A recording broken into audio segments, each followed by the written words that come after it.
My first thought while watching this Sonic Frontiers Prologue was, how cool would it be if we had an entire Sonic TV series animated in this style? Not only is the animation beautiful to look at, but it feels like it's really part of the Sonic video game world. And all the Sonic shows we've had so far have felt very disconnected from that world and very disjointed.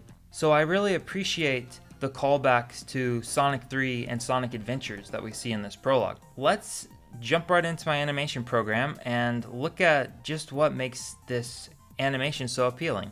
This episode opens with the isolated island in the sky, setting the mood as Knuckles talks about his duties as guardian of Angel Island. Most of the character animation has a lower frame rate, but a low frame rate doesn't equal bad, just as a faster frame rate doesn't automatically mean better, especially in 2D animation. There's a common misconception that higher frame rates are inherently better, but anyone who's seen AI frame interpolation on traditional animation knows that hand-drawn animation looks much more charming and snappy at the intended 12 or 24 frames per second than at 60 frames per second, which makes everything look floaty and uncanny. This Knuckles animation is economical and intelligent, leaving the higher frame rates for the battle near the end and the lower frame rates for the slower character acting moments and storytelling poses. We see lots of held poses from Knuckles in the intro.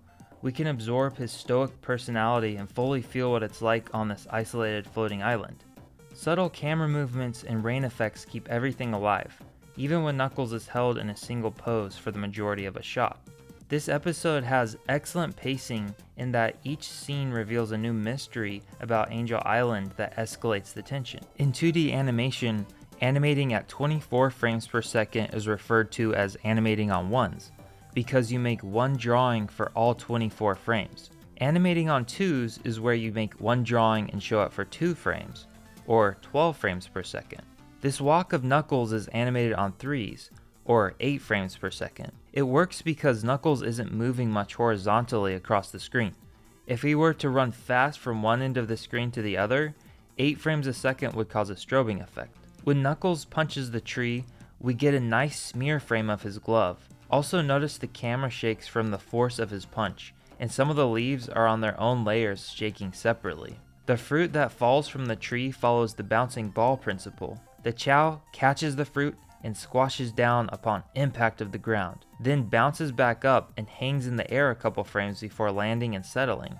The Chao's friend is happy about this, and the open body language expresses joy. The glide here is so cool. We get to see Knuckles' iconic gliding pose. The gliding and climbing abilities are something I wanted to see more of in the Sonic 2 movie, so it's really nice to get it here. This shot is full of panning background layers and clouds to create parallax scrolling. Knuckles flies from left to right, but also moves on the Z-axis away and back into the camera, which makes a more 3D feeling. The cool spin here is animated on ones, and snaps back into twos and threes as he settles back into the gliding pose. The second shot of the glide has only 4 gliding poses with wide spacing. This wide spacing creates an extreme sense of speed. When Knuckles slams into the pillar, his dreadlocks whip up and then fall back down, following an arc path. His foot pushes down upon impact, and secondary animation of smoke is created from his feet. When Knuckles sees the little Chao in the distance, we get a nice full rotation head turn. The camera continues moving in the direction of Knuckles' gaze. When Knuckles gets teleported from Sky Sanctuary to an unknown place, at first his body language shows anxiety and fear. When Knuckles decides this is just another one of Eggman's familiar tricks, he becomes confident, walking with his chest puffed out towards whatever danger awaits him. He quickly becomes impatient, and we get a lot of Knuckles' classic angry expressions. Electricity animated on ones zap around the landscape wildly. We get an extreme close-up of Knuckles with his eyes scanning the area. Strange triangular robots teleport into the battlefield. The camera spins around Knuckles as he bounces like a boxer with gloves protecting his face. He's well outnumbered, but shows no doubts about winning against these robots. This fight scene fully showcases Knuckles' strength as a fighter. Although smaller and outnumbered, his powerful punches make little work of these foes. Impact frames, smoke effects, and smears show the speed and energy of this battle.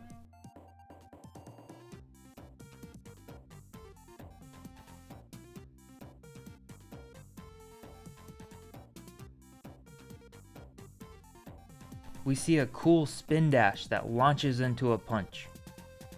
Knuckles charges up a super powerful punch to split the ground, pulling a Gandalf-style "You shall not pass" from the Lord of the Rings. The edge of the mountain breaks off, falling slowly to communicate its great size. This takes all the minions down to their doom, except one that jumps back up, only to be greeted by a rock to the face. This scene is one of the coolest things Knuckles has been in, really showcasing his abilities as a fighter. The earlier scenes showed his softer side as a guardian, taking care of the creatures on Angel Island. This makes him a well-rounded and likable character. But of course, we can't have a happy ending without any tension, because this is only the setup for bigger threats. The fight scene ends with a huge, robotic monster taking up the entire screen, making Knuckles look like an ant in comparison.